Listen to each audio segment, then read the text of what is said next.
Welcome back. It is exactly 9:43. This is News and Views, and next we are going to be talking with Donovan Williams. He is an international relations expert.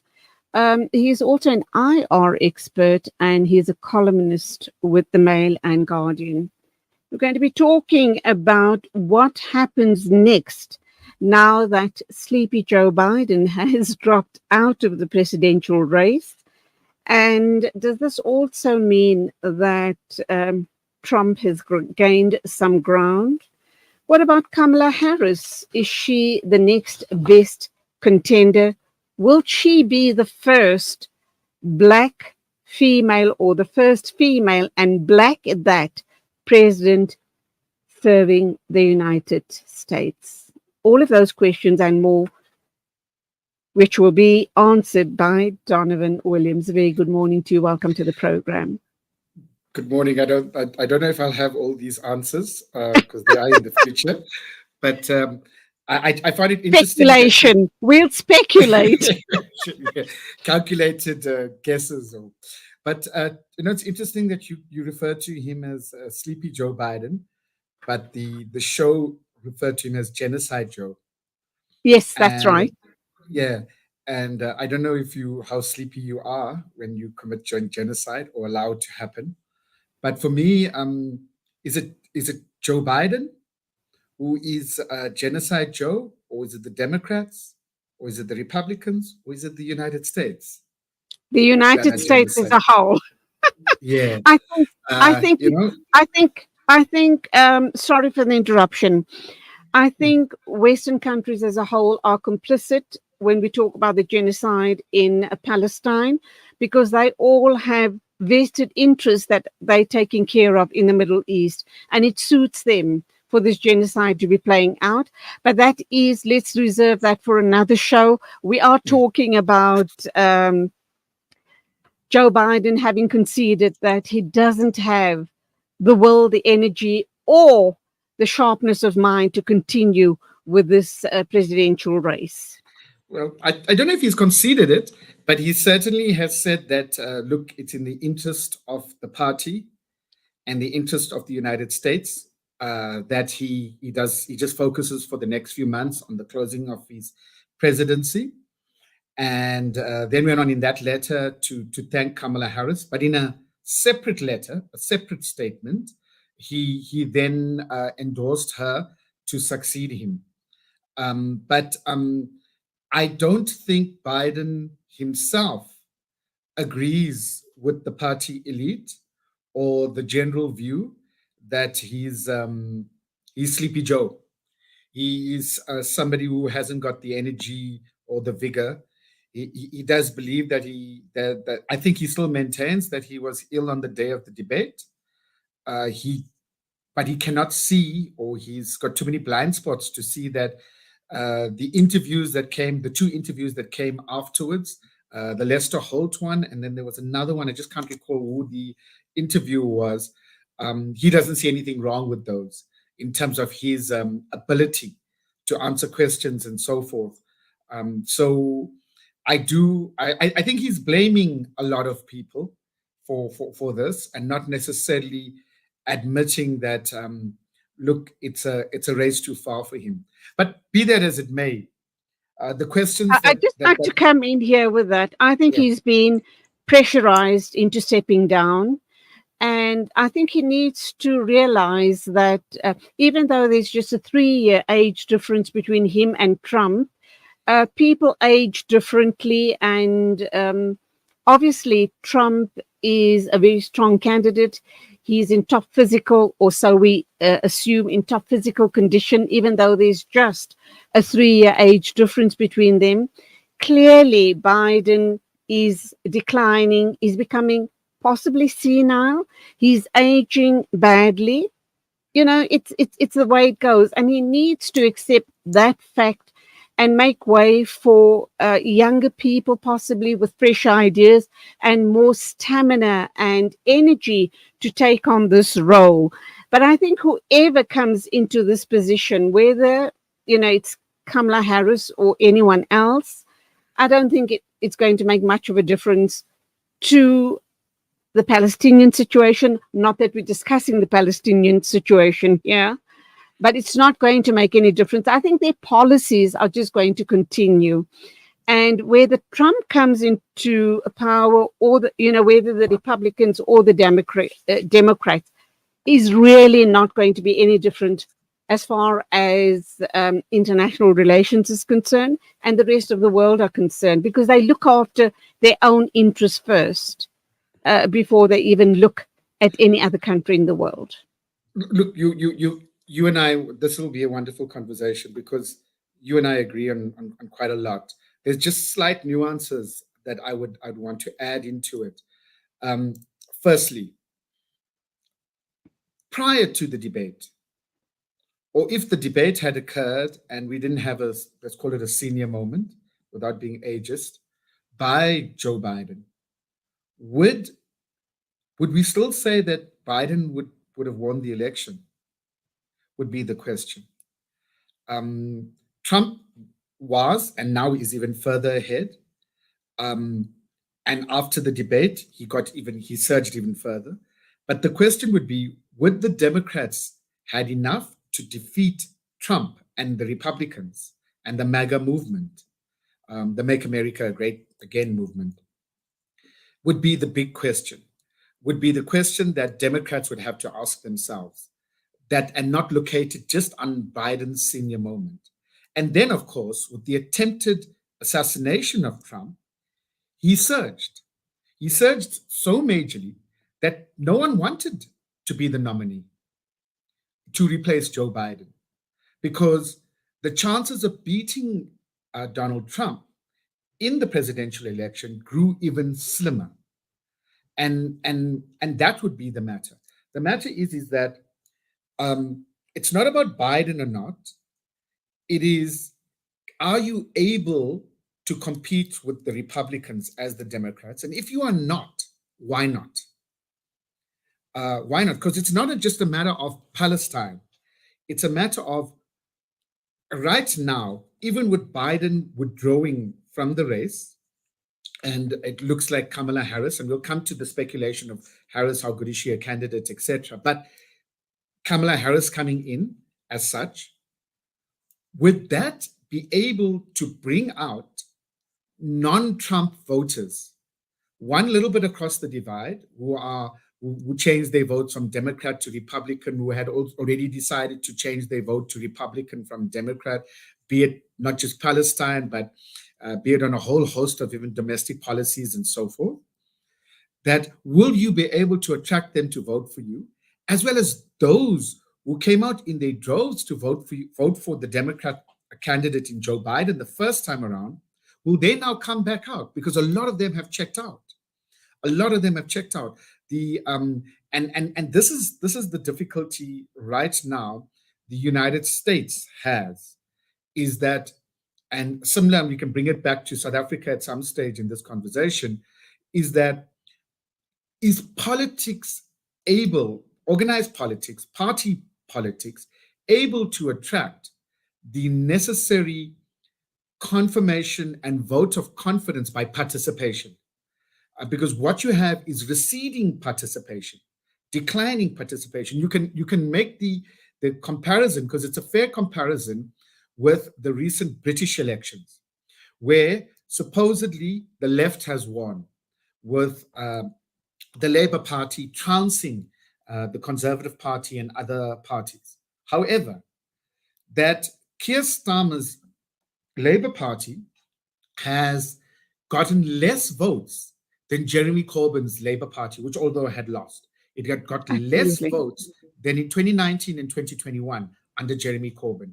So you do have a larger problem than just this election, which unfortunately the Democrats are not going to look at. Biden himself and so forth is going to blame the elites, but the elites are not looking at, because it doesn't matter how many people vote for them. It matters, do you win the brass ring or not? Do you get the presidency? Do you get the Oval Office? That's all they're caring about. And it doesn't matter if people check out. It really doesn't matter. And And these are the things that we need to take into account when looking at this. So I went, Biden is withdrawn. So does it change anything? As you were saying, the policies don't change, but does it really change other things? You have now the Labour Party supposedly doing something different with Gaza, and in terms of the genocide, they're saying, we're not going to allow Israel to use our weapons, etc. But does it really, really change? And that's the difference. Of the Democrat candidates that lost to Joe Biden, the Biden-Harris ticket, you could just say maybe Jill Stein would have been actual difference. Even the independent candidates, most of them are not necessarily, most of them just centrist candidates in many ways. And that's the difficulty we have when you look at this. And if you look at Harris in particular, you have a situation like as this, is that the Biden-Harris ticket is the ticket that won on the Democrats. So if Biden's not there, it has to be Harris, in a manner of speaking. Biden, at the same time, had to withdraw because the donors had stopped giving money. They basically were saying, no, we can't. Well, not all of them, not completely stop, but the money started to dry up. He was getting only about, the Biden-Harris ticket was getting about 25% of monies, which would have affected the TV ads and so forth, which are huge, because the localizing of the vote, what we don't understand in South Africa, where TV ads and that radio ads are not that huge here, but in the US, every little town and so forth has their own little radio station, few localized, TV stations, etc., which make a huge impact. We have great followings and so forth. So those actual ads and so forth, and they cost, they are expensive, they are massively important for the elections. And Biden had, after the debate and the attempted assassination of Trump, could not get the monies that they were getting. And the Democrat elite did not agree. Right. Sorry, Joe. Donovan, let me come in here because we do have a time constraint. Whom do you believe would be the most likely candidate to represent the Democrats? They're up against a very, very strong Republican candidate, and that, of course, is Donald Trump.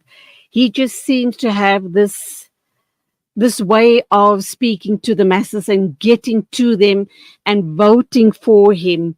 I'd like to, in another interview with you, talk about the psychology and what is it that Trump does right to get the mass following he has gotten, despite all of the scandals that he's had to live through. Despite all of that, he is possibly the most popular candidate thus far. Maybe in American history, I don't know. But let's look at... So. Absolutely. Kamala Harris, I'm wondering about Bernie Sanders. Before Biden was, touted as the candidate, my money was on Bernie Sanders. I did think he was the right person for the job. But your thoughts going forward? Look, Biden has always been the elitist of the Democrat Party elite, who are pushing him out now, or pushed him out in a sense, were the ones who made his candidacy. He had run 2 times before and lost. He only got in, you remember, he was in the Democrat primaries, he was the 3rd or 4th choice, 3rd choice at best. And Barack Obama and the Democrat elite entered the race and shut down all the candidates, Pete Buttigieg, Kamala Harris, and of course Bernie Sanders, who was the front runner. And I think it was after Iowa, they just really pushed. And Kamala Harris wasn't one of the strongest candidates. And she then was chosen by Biden. So the chances of Kamala Harris, who has now been endorsed by Biden, is going to be the candidate. The chances are great. I think she most probably would be. Because it is a poison chalice, as you allude to, with the popularity of MAGA, not necessarily the Republicans, but the Make America Great Again movement of Donald Trump, which has taken over from the Tea Party movement, as well as there may be others, but Bernie Sanders is definitely not it. Bernie Sanders fell away a long time ago. When he fell away after being quite far ahead, I think his run for presidency stopped then in perpetuity. So there's no chance of him coming back. There were rumblings about Michelle Obama, and I think they are just rumbling. She doesn't want to be a politician. But besides that, it is a belief, and it's very major speculation, that Barack Obama was one of the central persons through George Clooney and that to push out Biden, to stop him from running right now. And so therefore, if he is accused of that, and there's rumors and so forth, for Michelle Obama to come forward, it would be a difficult one, because it would mean that he was pushing that for his wife. But it's going to be Kamala Harris. That's what's going to happen. All right, I'm not excited about win. that. I'm not excited about that at all. But be that as it may, I'm so sorry. We have to end off here. We are running out of time. I look forward to talking with you some more in the future. Thank you for your time. God bless. Thanks so much. You too as well. Okay. Okay, we're going to take a listen to a clip that this is a clip by Code Pink activist Macy Winograd, and it's a statement on the Biden decision. I'm relieved to hear that Biden is stepping aside to make room, hopefully, for a more forward-thinking candidate who will pursue diplomatic solutions, not endless war, provocations, and militarism. As a member of the foreign policy team of Progressive Democrats of America, PDA, I speak for our team when I say we want a candidate who will stop arming Israel's genocide in Gaza, support a ceasefire and peaceful resolution to end the war in Ukraine, work with China to thwart the climate crisis, and lift the decades-long embargo on our neighbor Cuba. In short, the PDA End Wars Working Group wants our national treasure invested in meeting people's urgent needs: housing, healthcare, education, climate justice, not global violence, occupation, militarism that risks regional wars, ecological devastation, and nuclear annihilation. On the home front, we reject Republican attempts to drill for more oil and further militarize the border with billions of dollars in weaponry, to immigration services, border patrol, to jail asylum seekers, separate families, tear children from their mothers, to criminalize immigrants. We want a presidential nominee who acknowledges the existential climate crisis, who understands the root causes of migration are armed conflict, climate chaos, and extreme poverty.